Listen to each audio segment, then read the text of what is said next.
Jess Alfredos, Secretary Marojas, Vivian Metras, Mr. Cuyito, Congressman Martin Romualdez, Attorney Juan Bautista, Yusef Reverio Campo, Honorable Aurelio Bartolomé, Mr. Felipe Estrella, Mr. Fernando Romero, Dr. Jaime Aristotle Alif, who I will be giving an assignment later on. Officers, members, and alumni of the Philippine Alumni Association of the top USA universities, fellow workers in government, honored guests, ladies and gentlemen. Before I start on my speech, I will remember to thank Brother Armin and other Christian brothers. It is not only Kudirana that they produce, they also provide good speakers as evidenced by Mr. Creed. I will thank him again for entertaining all of us. Today, I address a room full of people who chose to dream differently. Armed with the first world university degree that could have allowed you to compete in greener pastures. Yet, you instead chose to return home cognizant of what you owe the motherland. And the motherland is waiting. Many of you chose to come back because of the vast potential here. Over the years, we have all expressed disappointment in one form or another because the potential of the Philippines had remained mere potential and not an actuality. Still, you stayed and remained hopeful that one day the economy would awaken from the slumber that seemed to not end. I think you would all be in agreement when I say that day has come. You've seen the countless times our stock market has reached heights that were previously thought of as impossible. What was once considered unattainable ceilings of 4,000 and later 5,000 in the stock exchange index are now the norm. You've heard it from the international groups and organizations, from the credit ratings agencies that have already given us 6 positive ratings actions, to the study by the Japan External Trade Organization survey, which named the Philippines as the #1 ideal destination of businessmen in Asia, whether in the manufacturing or service sectors. And I'm happy to hear that many of you echo the same sentiments. According to the latest Grant Thornton International Business Report, we have the 4th most optimistic community of business leaders. Judging by the smiles on your faces, I guess that survey is also true. And there is no room for complacency. We're working even harder to make sure that the confidence of the world, and indeed of our countrymen, does not waver and continues to strengthen. Part of this includes making sure that our money works for the good of the country. Hopefully, I am correct in my assumption that if we total the individual contributions of the taxpayers here, it would amount to a good-sized slice of our revenue. Can I repeat that last part? Hopefully, that the taxpayers here, the ones total, would amount to a good-sized slice of our revenue pie. Hopefully. So I take this opportunity to assure you that the money you pay in taxes is working for your benefit and for the benefit of all our countrymen. We've fixed the way we spend our money, making sure we get the best results at the best price, while adhering to the principles of transparency and accountability. And already, the results have been tremendous. As of early this May, our DPWH has saved a total of 6.14 billion pesos from their 2011 budget. Imagine this from an agency previously considered almost to be always one of the most corrupt. This is money that we can put towards expanding programs that work and whose benefits are immediately felt by Filipinos.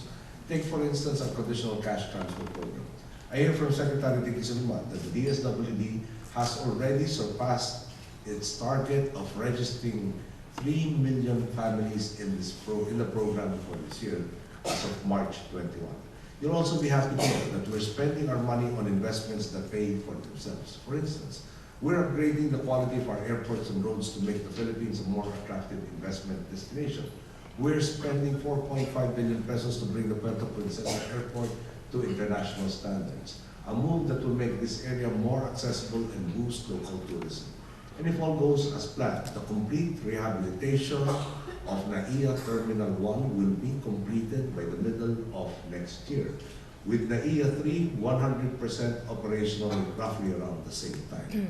Our agencies are well on track in achieving the respective goals, and let me assure you that we will continue to work as hard over the next 4 years and 1 month remaining. We were able to allocate funds for these programs and projects not by raising taxes, but by creating fiscal space through good governance and the pursuit of honesty, transparency, and accountability in governance over the past 2 years of our administration has likewise brought about newfound optimism in our economy. I think it would be fair to say that those from the business sector, which counts many of you amongst its most elite members, have been the biggest beneficiaries of reforms. It is reasonable to assume, for example, that you all have stocks. The improvements in your net worth have a direct and causal relationship with investor confidence in the country, which in large part came about because anyone who was scared to look has seen the earnestness of our efforts to clean up government. Let me tell you a story. Just the other day, at a dinner, someone I actually didn't know came up to me and said, and I quote, "You know, I did not vote for you." And I still smiled. And then she said, "But I'm sure glad that you won." Close quote. This was an educated, self-made person like you, and she said this because, like most of you, as I can reasonably assume, she was able to benefit from the accretion in value that came about because of our reforms. This makes me confident that whether you were believers from back in the campaign, whether you helped out in one way or another, I can now count on you to rally behind our administration in our agenda of reform. I know of your contributions to society. For example, knowing as you do the difference a good education can make, the joint alumni clubs has made it one of their foremost advocacies to widen the availability of quality education through your support of scholarship programs and similar causes.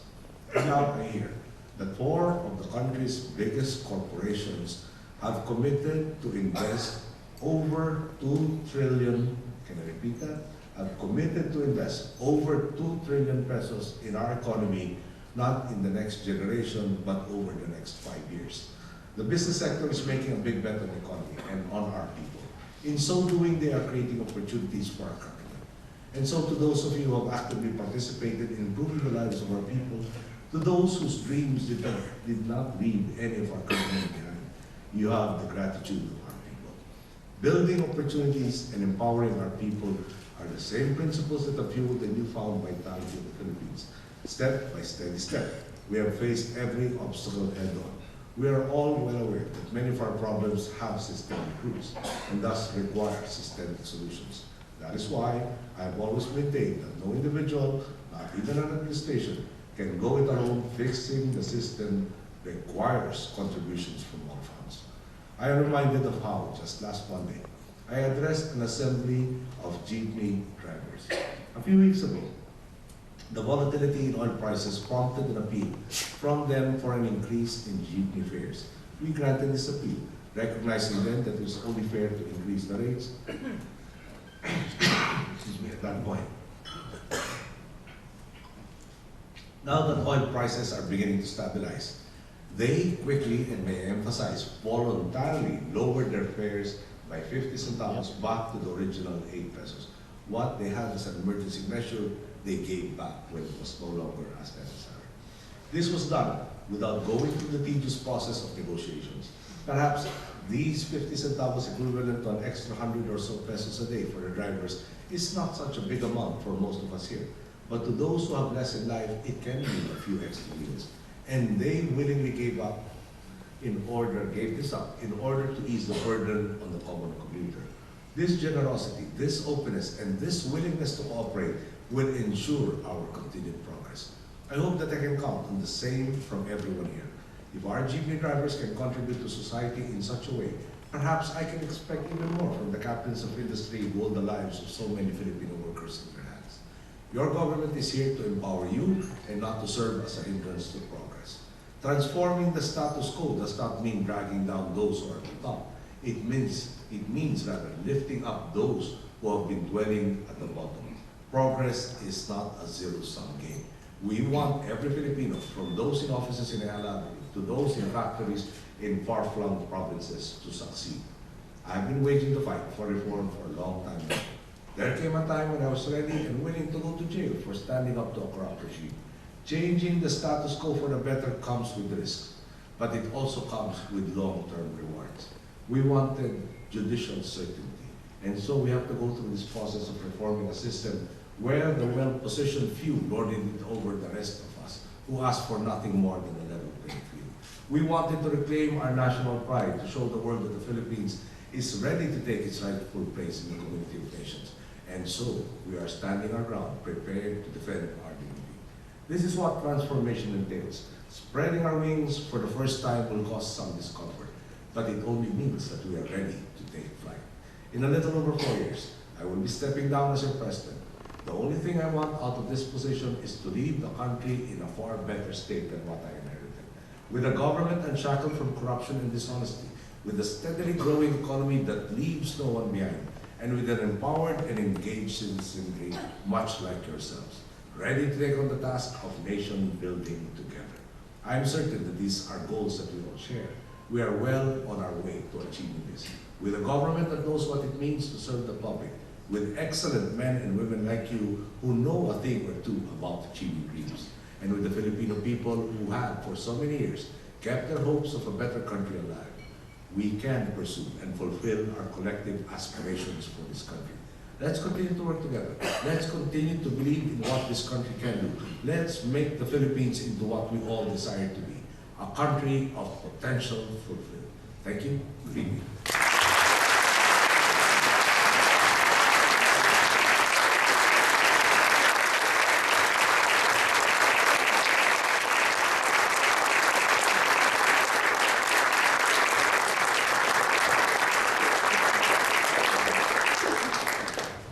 President, with your indulgence, may we ask you some questions?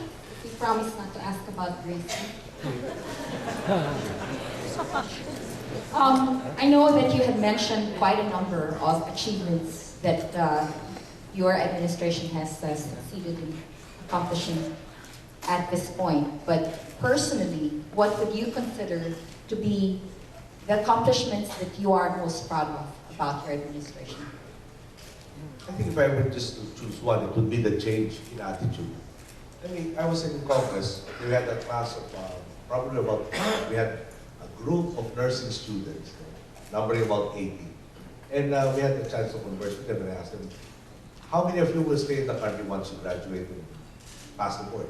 And out of the 80, only 2 said they'd stay in the country. The next year came about, there was a similar group, and anyone asked them anymore.